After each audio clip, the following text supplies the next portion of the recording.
this global event, as Eugene put it, and also to be the one opening the conference officially. My talk, as the title suggests, is an attempt to link some kind of general issues about the relationship between mental health, rationality, and meaning, by using the example of delusion, the case of delusion, which is one that I've worked on in the past, and I've only recently linked to questions about meaning.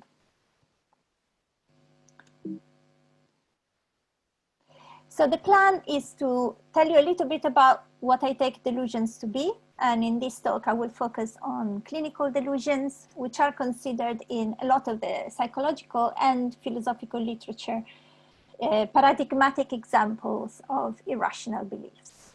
And I will suggest that many philosophical accounts of delusions, some quite influential, have presented delusions as beliefs that not only are irrational, but maybe just because they are irrational to a considerable extent, have no meaning. And actually, one possible consequence of describing delusions as beliefs that have no meaning is actually to end up saying that they're not beliefs at all. So there are some people who think that delusions seem to be beliefs, but they're not beliefs, just because we cannot really consider the reporting of delusions as a meaningful utterance. Is just an empty speech act, or an utterance that has no meaning, appears to have meaning, but actually doesn't. Contrary to these kind of accounts, I'm going to suggest two things quite briefly in the time frame that I've got. First of all, the delusions have meaning. We don't need to deny that they are irrational. They are irrational in a number of dimensions, and they are irrational in very much the same way as many other beliefs are irrational. But they do have meaning in the sense that for the person who reports them, they describe an experience that is important to them. And in addition to that, they can also give meaning to people's lives. So they contribute to the meaning in life concept that this conference is all about. Why is that? Well, because the reason why people form delusional beliefs is not just because their brain doesn't work, but because in a belief with that content, although implausible to other people, and sometimes recognized as implausible by the people themselves who report it, make sense of some experiences that they have had in a way that allows them to consider their lives meaningful when they adopt the belief. This may not last very long. It may be just a temporary effect of adopting the delusion, but I think it's quite important, and it hasn't been sufficiently studied. And it is something that I've looked at with some collaborators like Matthew Broom, who is director of the Institute for Mental Health, and Rachel Gunn, who co-authored with me one of the papers where we are exploring this idea.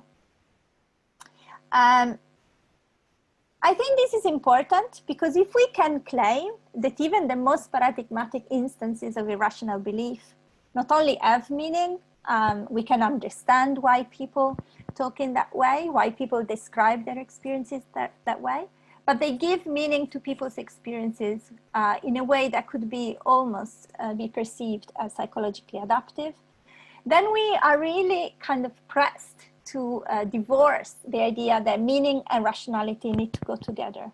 We are encouraged to be flexible in the way in which we think about meaning, and thinking that sometimes something that is irrational can actually have meaning and contribute to adaptiveness in several ways.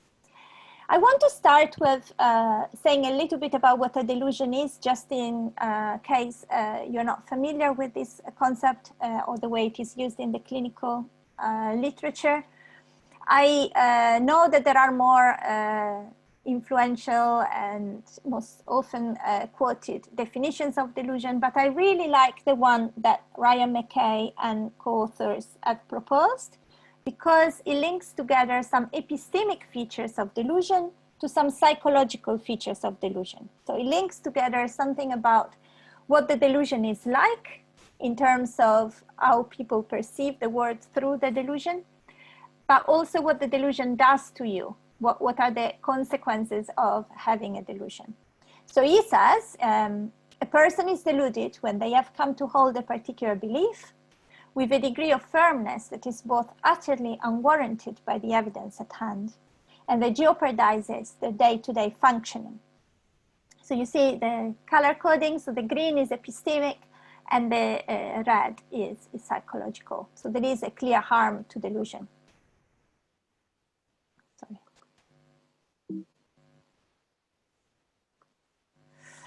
The first respect by which delusion can be considered as irrational concerns the relationship between the content of the belief and the evidence that is available to the person for the content of the belief.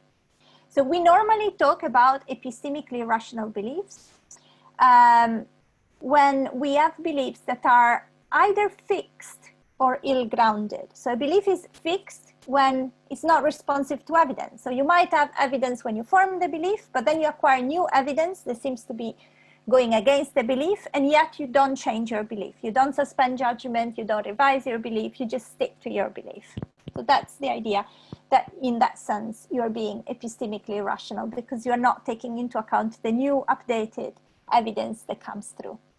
The other idea is that belief may be ill-grounded to start with. So you might not actually have any good, robust evidence to base your belief on. It may be that there is some evidence, but there is also counter evidence, or it may be just, you know, you form the belief for reasons that have very little to do with the evidence that is available to you. If we want to think of an example in the context of delusions, erotomania, which is the delusion that someone of a highest, of a higher status is in love with you, is a good example because very often people claim that some celebrity is in love with them, and they are, of course, challenged in their belief. And as a response, they mention some reason why, obviously, the relationship needs to be kept secret. And so it's clear that, you know, other people will not know about it. So in the case of erotomania, someone may say, President Obama is in love with me. I know he doesn't talk about it, but it is because he wants to keep his feelings secret.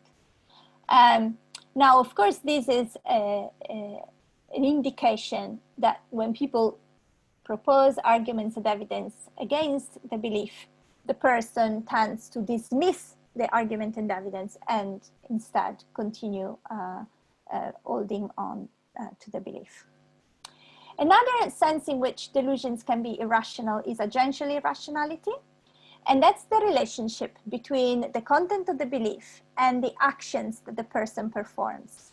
So we tend to think that we have certain beliefs that drive action. So if I believe that the train will leave the station at 5 p.m., I will try to get to the station before 5 p.m. if I intend to catch the train, right?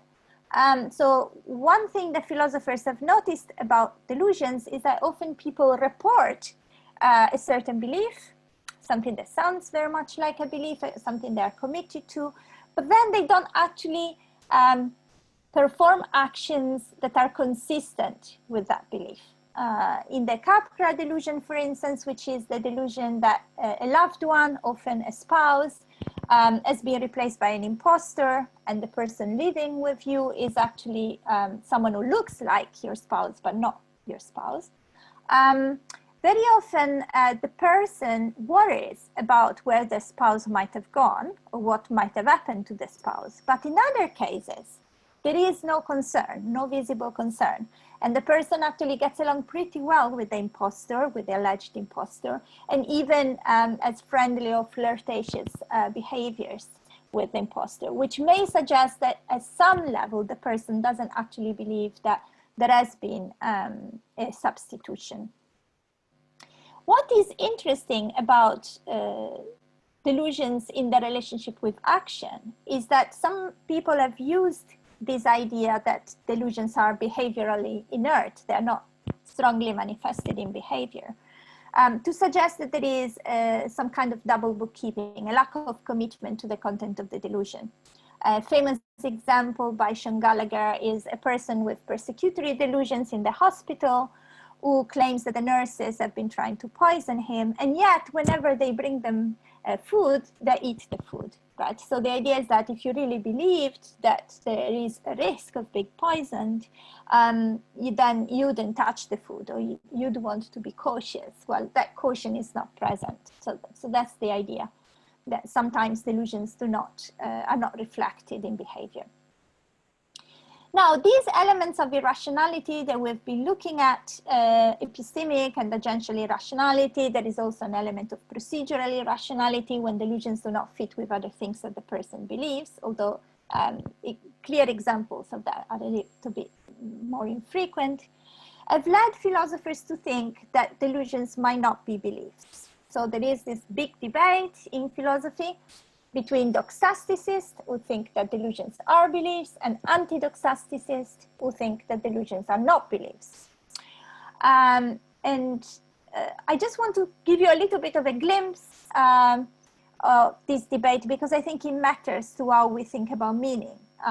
So delusions are beliefs. The doxastic view is basically composed of two fundamental claims. One is that clinical delusions, and I've given you some examples of those, are beliefs, are things that people commit to.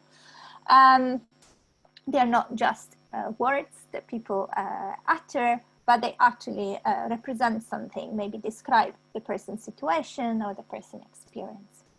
The second claim is that the fact that the delusion is an irrational belief, so it's irrational in the ways that we have been talking about, is not actually something that is special about delusions, it's not distinctive of delusion. And indeed, examples of epistemic, procedural, and agential irrationality are present in many of our ordinary everyday beliefs. So if we wanted to characterize delusions as beliefs that are irrational in a special way, we would probably fail. We would have to look at a different way of distinguishing delusions from non-delusional beliefs. Because their epistemic features, the ones that we had color-coded in the quote by McKay and colleagues, do not actually help us single out delusions from other beliefs. That's the idea.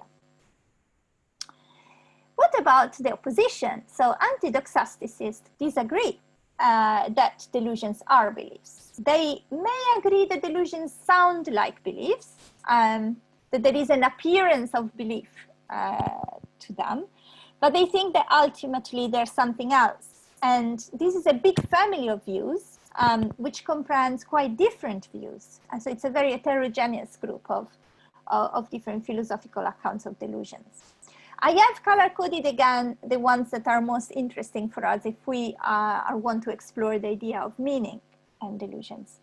So the first idea is, look, when someone tells me something obviously wrong and implausible, that doesn't have any meaning for me, it doesn't help me understand what they're doing, it doesn't represent anything for them.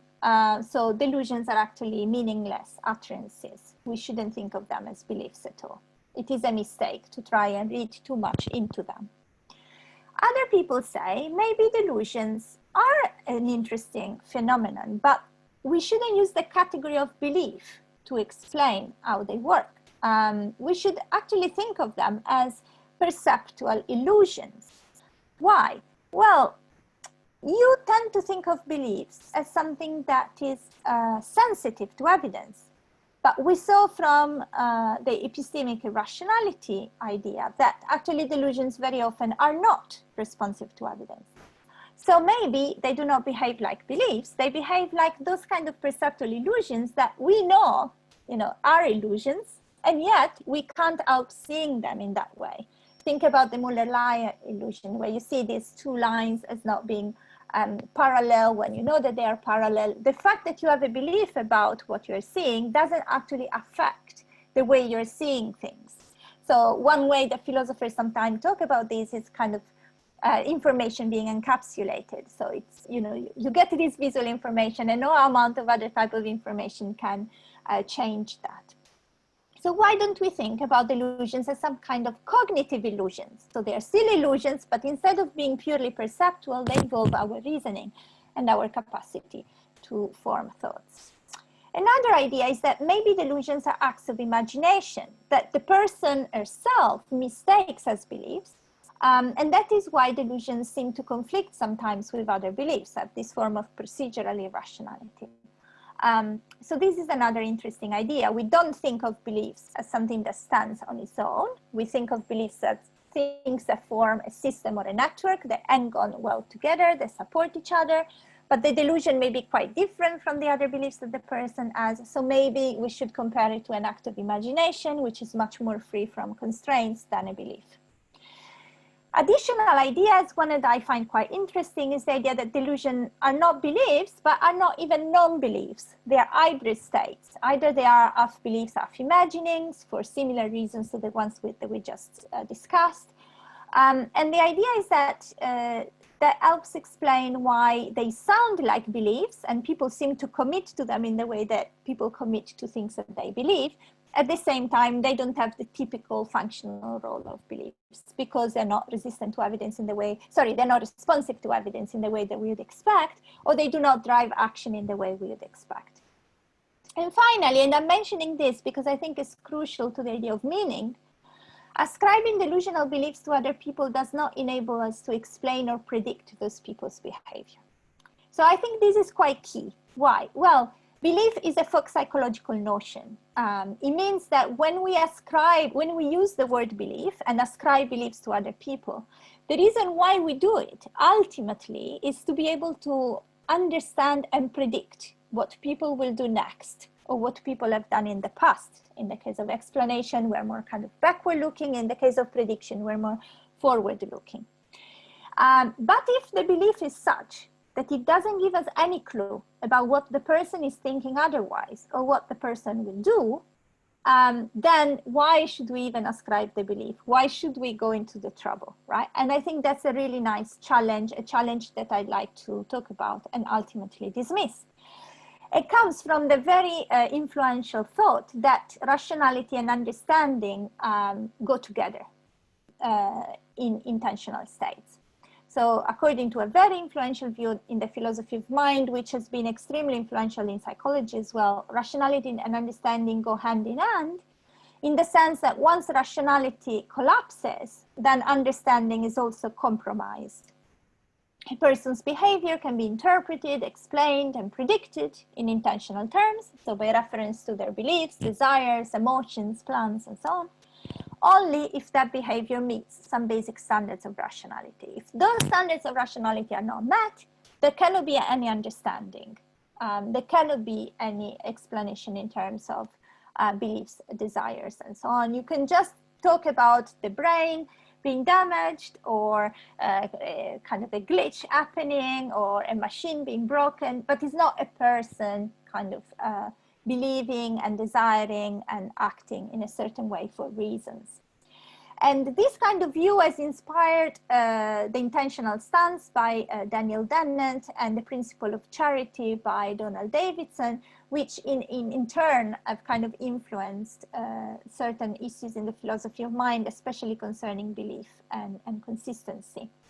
So for instance, Davidson would say something like, we are committed to finding in the pattern of behavior, belief, and desire a large degree of rationality and consistency. If we cannot find that background of rationality, then we cannot really understand what is going on.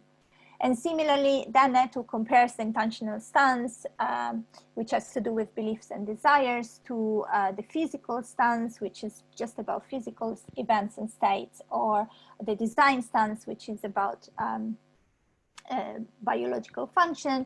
We are not rational. When we're not rational, the case defies description in ordinary terms of beliefs and desires. We have to describe the case in different ways. We shouldn't, to translate it in the case of delusion is, when someone is uttering something like the world is coming to an end because the lamp post on the road is unlit, we should just think they are not meaning what they're saying, and we cannot ascribe to them the correspondent belief, because if we did ascribe to them that belief, we wouldn't make sense of their past behavior and their future behavior. Now, I think the most telling example of situations where we may feel that understanding breaks down is the case of bizarre delusions. So in the Diagnostic and Statistical Manual of Mental Disorders, delusions are described as bizarre if they are clearly implausible and not understandable to same culture peers and do not derive from ordinary life experiences.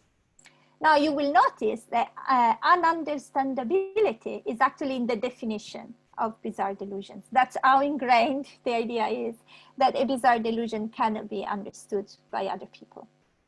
So they seem to be the perfect example where we can demonstrate that if there is no rationality, then there is no understanding. And yet, I'm going to show you, hopefully, that we can find rationality, and if not rationality, at least meaning in bizarre delusions as well. I have two examples that come from clinical experience. One is a man who says that there is a full-scale nuclear reactor inside himself. And the other one is a woman who says that she's always pregnant and constantly giving birth to a series of messiahs. Now, when people say things like that, I think it's quite natural to wonder whether they really mean what they say, because what they're saying, it sounds not just implausible, but almost like physically impossible, right? There is a sense in which you can't get your head around these kind of things. So couldn't we just say that, you know, we've failed to interpret what people are saying? Shouldn't just decide to give up on the task of understanding what people with bizarre delusions say? Stop trying to predict what they will say next or what they will do next. Or should we assume that the speakers do not actually mean what they literally say? Maybe it's a metaphorical meaning that we should be looking for, not a literal meaning. Maybe we should ascribe to them a different type of belief that somehow interacts or links with what they're saying, but does not violate rationality constraints to the same extent. It doesn't describe an impossible situation. So one option would be to correct delusions in the same way in which we kind of correct beliefs that sound implausible in the context of the principle of charity. So maybe what the man really means is that he feels like he has a reactor inside himself because there is something wrong with him. Or maybe what the woman really means is that she's willing to give birth to an endless series of messiah if God asks her to. So you see, we're turning things that sounded like beliefs into things that are not beliefs anymore. They're feelings or intentions or desires. But that doesn't help very much, because we should really think of delusions as beliefs if we want to understand what these men and these women are going through. So the major problem with the idea of correcting delusions is that the rest of the behavior of people with bizarre delusions does make sense only if we take the report at face value and not as metaphorical expressions of discomfort or desire. It is because the content of the delusion is believed, is committed to, that it has such a big impact on people's lives. So take the case of the man with the nuclear reactor inside himself. He says to be concerned about the presence of the nuclear reactor. And in the interviews, he claims to be frustrated when other people do not believe him. Now, these kind of emotions would make no sense if the person was just using the nuclear reactor as a metaphor for something else. If the presence of the reactor inside the man was a metaphor, then you wouldn't be concerned about it.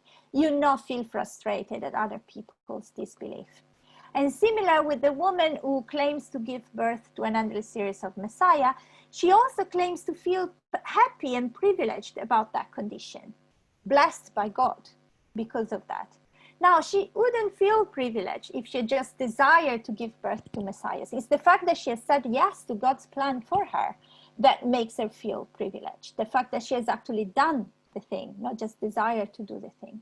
So again, if you think about their verbal and nonverbal behavior, their affective, the affective dimension of what they are experiencing, the delusion makes sense when you take its meaning to be literal. So the strong feelings and persistent thoughts related to bizarre delusions are understandable in the context of people believing, as opposed to imagining or desiring, that they are in a very peculiar situation.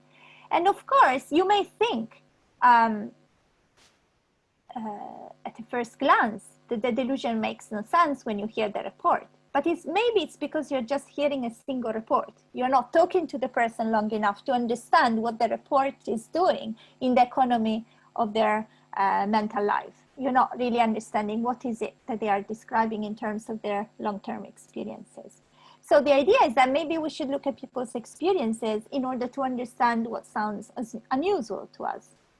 Some delusions may arise out of nowhere, but often delusions make sense in the context of people's life stories, right? It is what people are experiencing that makes sense of what they're saying. So people with delusions of persecution have often been abused or mistreated, and people with delusions of reference or grandiose delusions often have an experience of feeling excluded or inadequate. So the delusion somehow is a response to something that has happened in their lives, which makes it sound much less unusual and incomprehensible and much more related to how people feel about events in their everyday experience. So some background knowledge about a person's significant life events, combined with attention to what the person has to say about the content of the delusion, and how the person talks about their experience, can help us make sense of unusual beliefs. And if we can make sense of those utterances as beliefs, as things that have meaning, then maybe we can start also making sense of why people endorse those beliefs. Why is it that they are committed to the content that they are reporting? And I think this brings us to meaningfulness. Delusions, according to some authors, do allow people to attribute meaning to their experiences. That's what they're there for. And in particular, Roberts has been looking at people with elaborated delusions, so delusions that form a complex narrative. And they have noticed that they score higher than patients in remission, rehabilitation nurses, and also Anglican ordinands in two scales, the Purpose in Life test and the Life Regard Index, which are both regarded as reliable means for measuring important aspects of meaning and purpose in people's lives.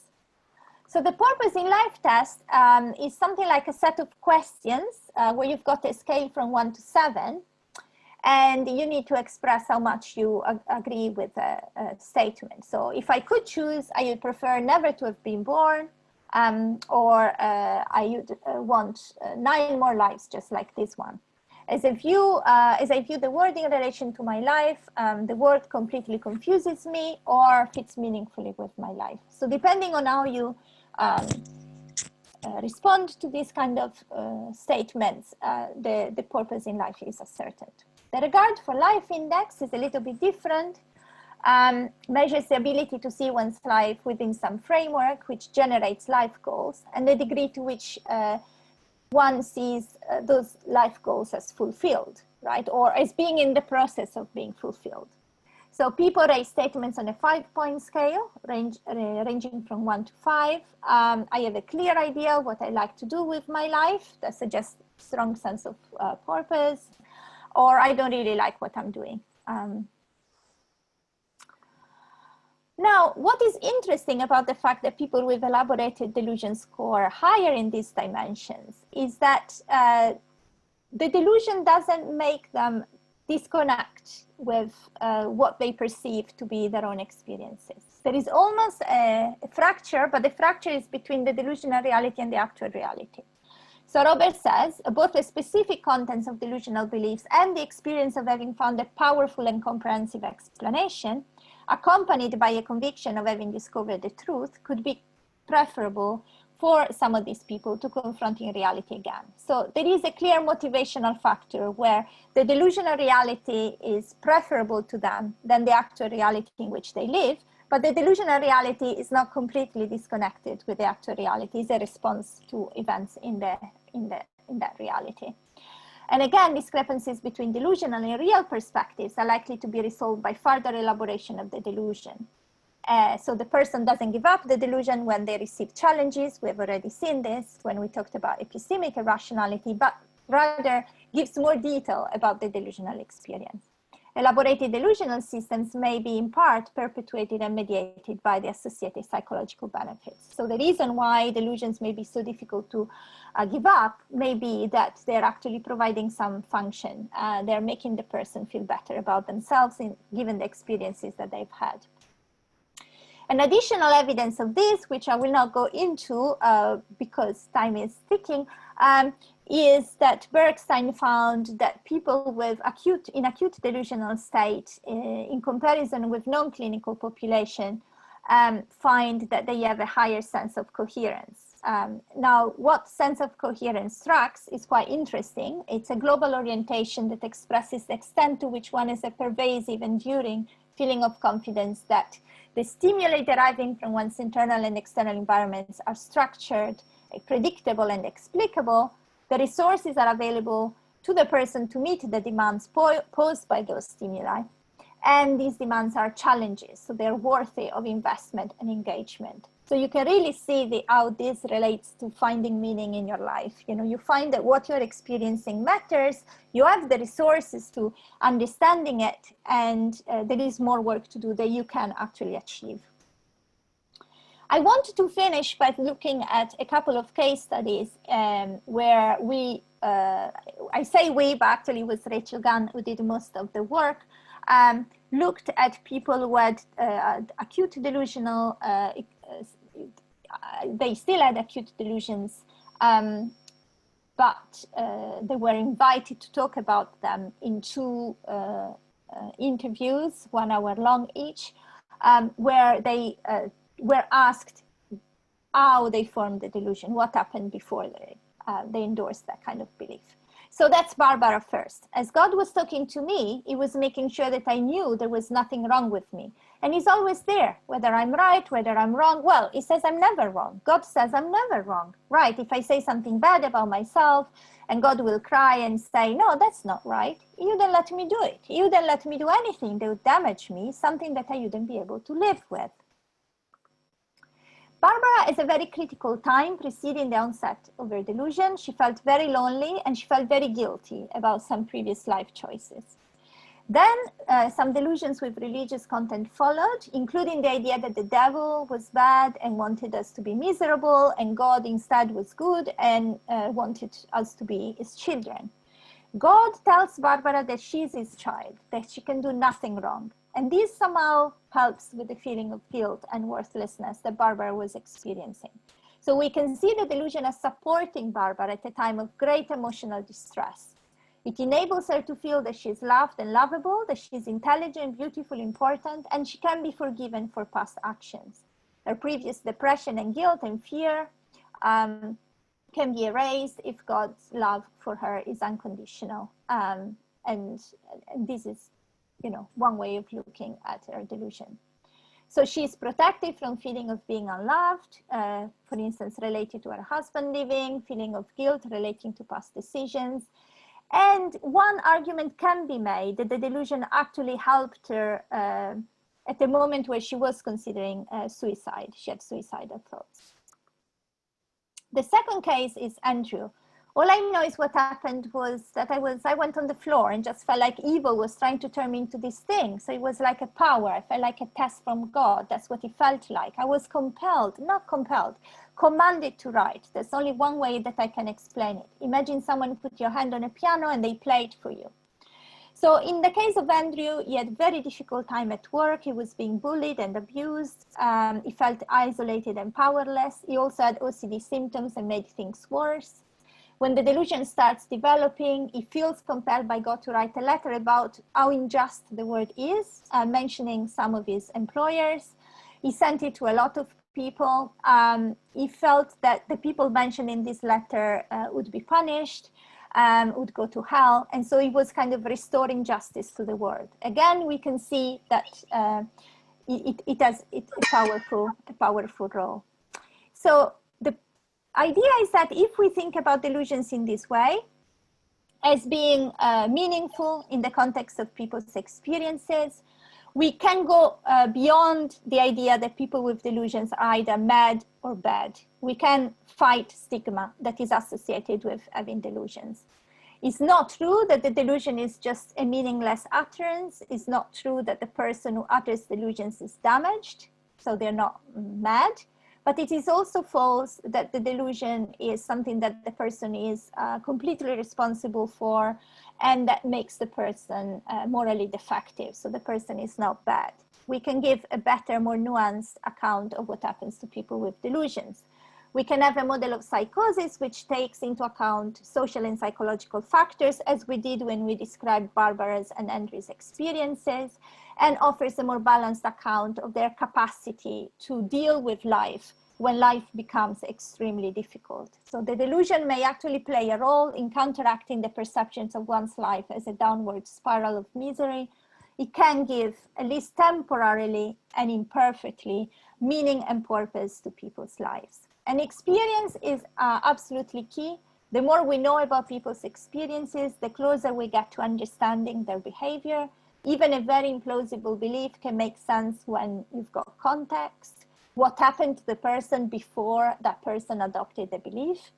Some strange beliefs which have no apparent evidential basis actually have grains of truth in them. They relate to previous things that happened to the person and tell a story, quite powerful story. So the delusion is not just a glitch. Its content relates powerfully to significant events in the person's life. And at the time when it is first adopted, it relieves the person of some psychological burden. And it can be seen as protective for that reason. Encouraging this view of delusions as meaningful and giving meaning to people's lives, at least in an imperfect and temporary way, is, I think, a much more effective way of breaking down stigma, a much more accurate description of what delusions are than what we standardly deal with. Of course, this forces us to accept the idea that delusions can be at the same time protective and harmful, irrational and meaningful. We can achieve this just by looking at first-person accounts like Barbara's and Andrew's and help us appreciate what people experience from the inside, from their own account of how things are. Thank you very much for your attention during this talk. I hope you enjoyed it. There is lots more in the papers that are open access and you can have a look at. And also chapter 4 and 5 of my new book deal with different types of delusions and their role in agency. So you can look at some more examples there if you are inclined to do so. Thank you very much. Great.